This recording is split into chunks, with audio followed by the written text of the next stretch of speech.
ఆషారోషు దినములలో జరిగిన చర్యల వివరమును ఇందు దేశం మొదలుకొని కూషు దేశం వరకు 127 సంస్థానములు అహష్వేరోషు ఏలెను.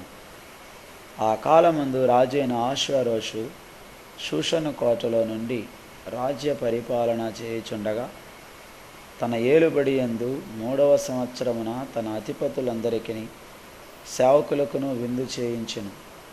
పారసీక దేశము యొక్కయు మాది దేశం యొక్కయు పరాక్రమశాలులను గనులను సంస్థానాధిపతులను అతని సన్నిధి ఉండగా అతడు తన మహిమగల రాజ్యం యొక్క ఐశ్వర్య ప్రభావములను తన మహత్యాతిశయ ఘనతలను అనేక దినములు అనగా 180 దినములు కనపరిచెను.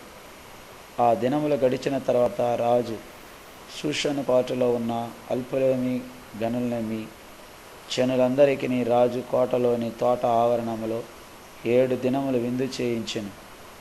అక్కడ ధవల ధూమ్ర వర్ణముల గల అవిసనారుతో చేయబడిన త్రాళ్ళతో చెలువరాతి స్తంభము మీద ఉంచబడిన వెండి కమ్మములను తగిలించిన తెలుపును ఊదా రంగును కలిసిన తెరలు వేలాడుచుండెను. మరియు ఎరుపు తెలుపు పసుపు నలుపు అయిన చలవరాతి పరిచిన నేల మీద వెండి బంగారమయమైన జలతారుగల పరుపులుండెను. అచ్చట కూడిన వారికి వివిధమైన బంగారు పాత్రలతో పానమిచ్చుచు రాజు స్థితికి తగినట్టుగా రాజు ద్రాక్షారసమును దాసులకు అధికముగా పోసిరి. ఆ విందు పానము ఆజ్ఞానుసారముగా జరుగుటను బట్టి ఎవరను బలవంతం చేయలేదు. ఎవడు కోరినట్టుగా వానికి పెట్టవలనని తన కోట పని వారికి రాజు ఆజ్ఞ ఇచ్చి ఉండెను. రాణి అయిన వస్తి కూడా రాజైన అహష్వేరోషు కోటలో స్త్రీలకు ఒక విందు చేయించెను.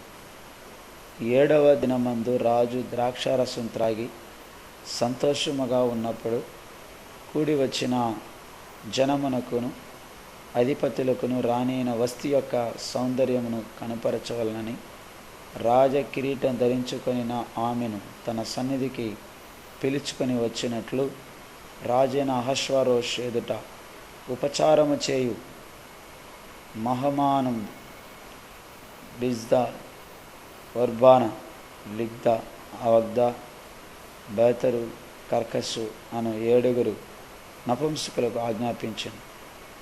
ఆమె సౌందర్యవతి. రాణి అయిన వస్తి నపుంసకుల చేత ఇయ్యబడిన రాజాజ్ఞ ప్రకారం వచ్చుటకు ఒప్పుకోపోగా రాజు మిగిలిన కోపగించెను. అతని కోపము రగులుకొనెను. విధిని రాజ్యధర్మమును ఎరిగిన వారందరి చేత రాజు ప్రతి సంగతి పరిష్కరించుకొనివాడు గనుక అతడు కాలజ్ఞానులను చూచి రాణి అయిన వస్తి రాజు అయిన అహష్వేరోషును నేను నపుంసకుల చేత ఇచ్చిన ఆజ్ఞ ప్రకారం చేయక పోయినందున ఆమెని విధిని బట్టి చేయవలసినదేమని వారిని అడిగాను.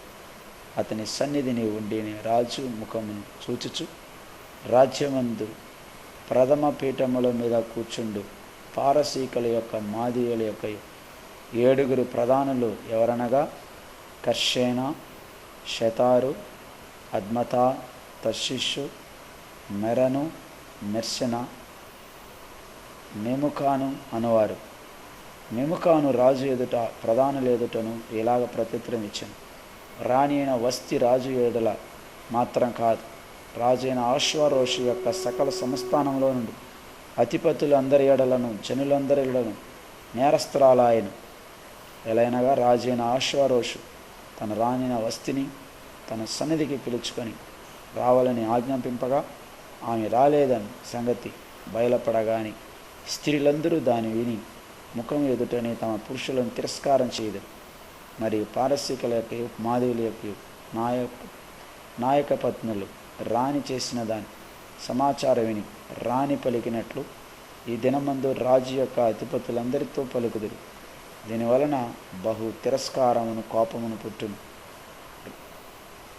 రాజునకు సమ్మతి అయిన వస్తి రాజైన అహష్వేరోషు సన్నిధికి ఇకను రాకూడదని తమ యొద్ద నుండి ఒక రాజాజ్ఞ పుట్టవలెను. అది తప్పకొనట్లు పారసీకులకు మాదీయులకు న్యాయం చొప్పున నియమింపవలెను. మరియు వష్టి కంటే యోగ్యరాలని రాణినిగా తాము చేయవలను. మరియు రాజు చేయి నిర్ణయం విస్తారమైన తమ రాజ్యమంతటా ప్రకటించినలా ధనురాలు కానీ అల్పురాలు కానీ స్త్రీలందరూ తమ పురుషులను సన్మానించుదరని చెప్పాను. ఈ సంగతి రాజునకు అధిపతులకును అనుకూలముగా ఉండేను గనుక అతడు మెముకాను మాట ప్రకారం చేసింది.